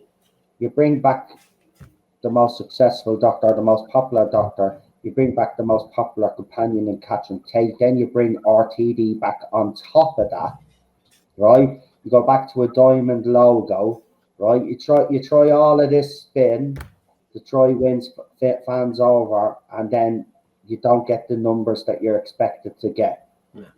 I really want this show to work. I want to be able to sit down Saturday night and actually come on then on my channel and brag how great Doctor Who was. That's all I want. Right? People think I hate the show. Right? I don't hate it. No. I keep arguing about what's happening with the show because I care. Yeah. Because all it would take is for look, so I'm not asking the showrunner or the people behind Doctor Who to explicitly listen to me or to any fan out there, right? But what you should be doing is hearing what they're saying, and maybe take it on board. And you know, it hasn't worked the last 5 years under the previous regime. Maybe try something a little different this time. But it seems like RTD is going down the same route, except I think he's going to be worse than Chibs, by the way. Instead of just writing the best sci-fi episodes you can for the show, bring in the best in class and writers, and really look at if Doctor Who's that good, right? I don't buy into this whole thing. Doctor Who's for everybody and all of this, right? I used to say it, but it's not true, right? These are unique franchises, right? Sci-fi is a unique genre, right? Unfortunately, it's not for everybody. That's why there's so many genres, so we can all find our little genre that we belong in, right? Sci-fi is mine, right? Sci-fi, horror, that's me. I love me action movies, all of that. But sci-fi primarily is my go-to genre, right? The problem is with modern TV is that showrunners, executives, studios want all of these franchises to appeal to everybody. And that's their biggest downfall, because you're never going to please everybody. No. What they should concentrate on, as I said, going back to those roots, writing some fantastic stories, develop those characters, and if your show is good enough, it will gain an audience. It doesn't matter then what the genre is.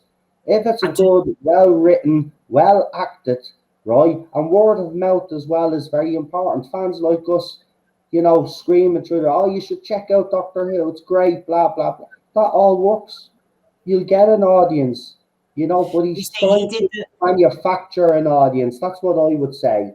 And that's what to reinforce your point, I mean, Chris Chibnall actually said, as part of his tinkering around, he actually said he wanted this origin story to create new stories.